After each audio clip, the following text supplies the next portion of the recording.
नमस्कार, मैं Vinay Sharma, lecturer English, government वरिष्ठ उपाध्याय संस्कृत स्कूल अलवर, आप सभी का अपने इस वीडियो में स्वागत करती हूँ। अब तक हम पहले दो वीडियोस में कक्षा 12 की इंग्लिश लिटरेचर की कलाइडोस्कोप पुस्तक का जो कविता है पोएम्स बाय मिल्टन,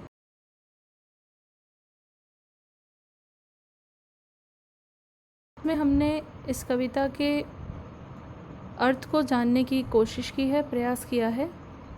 और आज के इस वीडियो में हम कवि जॉन मिल्टन के द्वारा इस कविता में जो फिगर्स ऑफ स्पीच का उपयोग किया गया है, यानी जिन अलंकारों का उपयोग करके कविता की भाषा को और सुंदर बनाया गया है, उन अलंकारों को जानने और समझने का प्रयास करेंगे। तो जो पहला फिगर ऑफ स्पीच और most prominent figure of speech जो हमें पहली ही पंक्ति में देखने को मिलता है वो है personification. As the name suggest, this figure of speech implies imposing human qualities to non-living और abstract things। कहने का तात्पर्य ये है कि जब निर्जीव वस्तुओं पर हम मानवीय गुणों को आरोपित कर देते हैं, मानवीय गुण उन्हें प्रदान कर देते हैं, तो वो पर्सोनिफिकेशन है। जैसे कि कविता की पहली ही पंक्ति में कवि समय को संबोधित करते हुए कहता है, फ्लाई एनवियस टाइम, जैसे कि समय कोई चिड़िया हो, कोई व्यक्ति हो जिसको वो जल्दी से जल्दी चले जाने के लिए कह रहा है।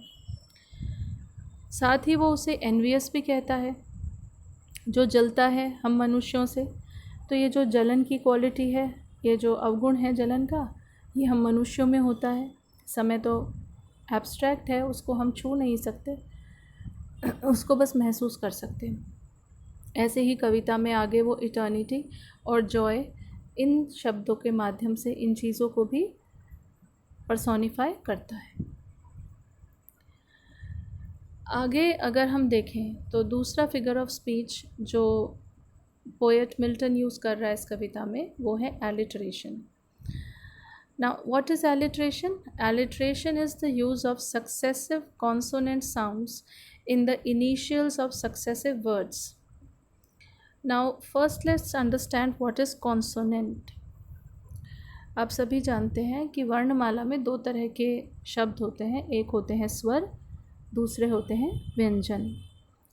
तो जो स्वर होते हैं उनको हम वावल्स कहते हैं और जो व्यंजन होते हैं उनको हम कॉन्सोनेंट्स कहते हैं। जैसे अगर अंग्रेज़ी की वर्णमाला में देखें तो बी, सी, डी, एफ, जी, एच, के, एल, एम, इस तरह के जो शब्द हैं ये कॉन्सोनेंट्स हैं, और ए, ई, आई, ओ, यू ये वावल शब्द हैं, लेटर्स हैं। तो जब किसी शब्द के प्रारंभ में, उसके शुरुआत में एक, दो या उससे अधिक कॉन्सोनेंट्स का लगातार यूज़ हो रहा है, सक्सेसिव वर्ड्स यानी कि एक के बाद एक जो शब्द आ रहे हैं, उनमें प्रारंभ का जो शब्द है, शुरुआती जो शब्द है वो कॉन्सोनेंट है, तो वहाँ पर एलिटरेशन आता है। उदाहरण के तौर पर कविता में कवि यूज़ कर रहा है प्लूमेट स्पेस। इसमें पी या प जो साउंड है वो लगातार दो शब्दों में प्रथम अक्षर के रूप में प्रयोग हो रही है। या आगे देखें तो वो एक पंक्ति में कहते हैं विद वॉट। इसमें व जो साउंड है वो भी दो पंक्तियों में, दो शब्दों में एक के बाद एक तुरंत ही आगे पीछे दो शब्द जो आ रहे हैं उनमें व साउंड रिपीट हो रहा है, तो यहाँ पर आता है एलिट्रेशन। अगला जो फिगर ऑफ स्पीच कवि ने यहाँ यूज़ किया है वो है anaphora. Now, what is anaphora? Anaphora is the repetition of one or more words at the beginning of two or more lines. यानी कि दो पंक्तियों में, दो या दो से अधिक पंक्तियों की शुरुआत में एक या एक से अधिक शब्दों का अगर प्रयोग हो रहा है, वहाँ पर एलिट्रेशन में हम क्या देख रहे थे, अक्षर, वो भी कौन से, कॉन्सोनेंट। और एनाफोरा में पूरे शब्द की बात की जा रही है। तो जब दो या दो से अधिक शब्दों से एक, दो या दो से अधिक पंक्तियाँ शुरू हो रही हैं तो वहाँ पर एनाफोरा आता है। जैसे कि 7वीं और 8वीं पंक्ति में इस कविता में जॉन मिल्टन कहता है, so little is our loss, so little is our gain. So you can see both these verses, both these lines begin with so little. Instead of so little, 4 letters are repeated. So little is our loss, so little is our gain. So यहाँ पर हम कहेंगे कि इन पंक्तियों में कवि ने anaphora का उपयोग किया है. अब आगे देखें तो जो अगली फिगर ऑफ स्पीच कवि ने यूज़ की है वो है एंजैबमेंट. Now this is a cumbersome word. Don't be afraid of the word. The meaning is quite easy. Let's first see the definition. A thought in verse that does not come to an end at a line break. It continues. Line break मतलब जब एक पंक्ति खत्म हो जाती है उसके साथ ही वो विचार खत्म नहीं होता है. कवि कॉमा, फुल स्टॉप, सेमीकोलन इन चीज़ों का उपयोग जब करता है कविता में तो वो अपने विचार को पॉज देने के लिए, उसको ख़त्म करने के लिए, विराम देने के लिए यूज़ करता है. पर मान लीजिए कि वो विचार एक पंक्ति से दूसरी पंक्ति चला जा रहा है. पंक्ति तो बदल गई है पर विचार वही चल रहा है, ना उसमें कोई पंक्चुएशन मार्क का यूज़ हुआ है. तो वहाँ पर हम एंजैबमेंट फिगर ऑफ स्पीच देखते हैं. जैसे इस कविता में कवि कहता है, then long eternity shall greet our bliss with an individual kiss. Now the verses are 2, 2 पंक्तियाँ हैं, पर ब्लिस के बाद आप देखें तो कोई कॉमा, कोई फुल स्टॉप, कोई क्वेश्चन मार्क, कोई सेमीकोलन, कुछ भी नहीं है. और जो थॉट है वो भी एक से दूसरी लाइन में कंटिन्यू हो रहा है कि जो इटर्निटी है वो हमारे आनंद से प्रसन्न हो जाएगी, हमारे दिव्य आनंद से प्रसन्न होगी और हम एक एक व्यक्ति को किस करेगी, उसको अपनाएगी, उसको अमरत्व प्रदान करेगी. तो एक पंक्ति का विचार जो है दूसरी पंक्ति तक कंटिन्यू हो रहा है. तो यहाँ पर आता है एंजैबमेंट. अब अगला जो हमारा फिगर ऑफ स्पीच है, अलंकार है, बहुत ही commonly used figure of speech है. इसको कहते हैं मेटाफर. मेटाफर क्या है? An implied comparison is made between the objects that are different but similar in a way. मतलब दो चीज़ें हैं, भले ही वो अलग हैं पर एक प्रकार से कहीं ना कहीं वो सिमिलर भी होती हैं. उदाहरण के तौर पर अगर हम किसी व्यक्ति की बहादुरी को शेर की बहादुरी से कंपेयर करते हैं कि वो इतना बहादुर है जैसे कि शेर, तो हम मेटाफर में बोलेंगे he is lion hearted. Directly हमने कंपेयर किया है, he is lion hearted, his heart is as strong, as brave as a lion. ठीक है. But instead of saying this we directly से ही इज़ लायन हार्टेड. ऐसे ही कोई अगर लड़की है जो बहुत ही गोरी है तो हम उसको कह सकते हैं she is snow white. That means she is as white as snow.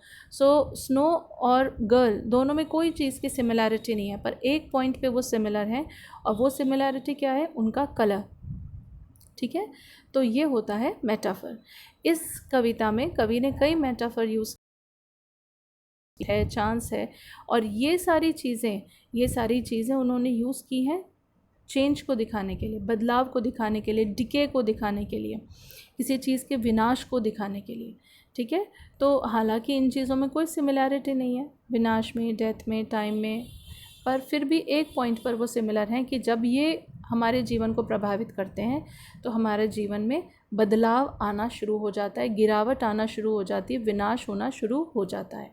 तो ये है मेटाफर. अगला जो इन्होंने यूज़ किया है वो है सिम्बॉलिज़म. जैसा कि शब्द से ही पता लग रहा है, सिंबल यानी कि चिन्ह. डेफिनेशन कहती है using symbols to signify ideas and qualities giving them symbolic meaning that are different from literal meaning. शाब्दिक अर्थ, लिटरल मीनिंग, शाब्दिक अर्थ से अलग अर्थ निकल कर आता है इन चिन्हों के माध्यम से.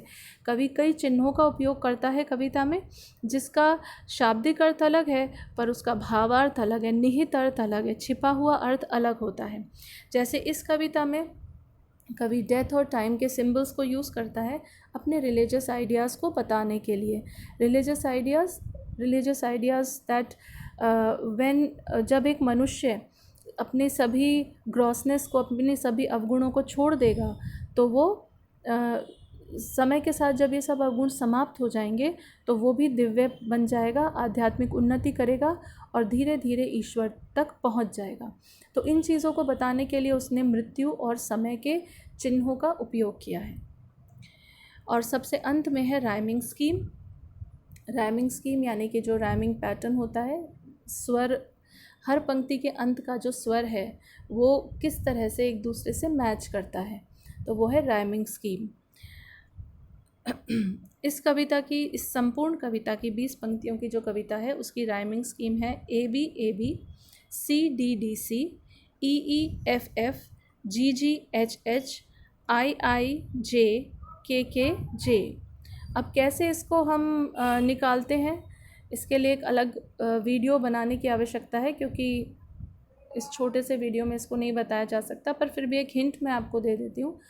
हर पंक्ति के अंतिम शब्द को आप अंडरलाइन कर लें और उसको बोल के देखें, उसका उच्चारण जो हो रहा है उसको सुने। अगर वो अलग अगली पंक्ति के शब्द के स्वर से मैच करता है तब तो आप उनको एक ही अल्फ़ाबेट से मार्क कर देंगे। जैसे पहले आपने ए मार्क किया और दूसरी पंक्ति का जो स्वर आ रहा है अगर वो भी वैसे ही आ रहा है तो आप उसको ए मार्क कर देंगे, पर मान लीजिए वो अलग आ रहा है तो आप उसको बी मार्क करेंगे।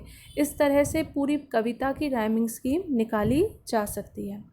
ठीक है, तो मुझे उम्मीद है कि मेरा छोटा सा प्रयास आपको अवश्य लाभकारी रहेगा, गुणकारी रहेगा, थोड़ा कुछ आपकी ज्ञान में वृद्धि करेगा। इसी के साथ ही धन्यवाद।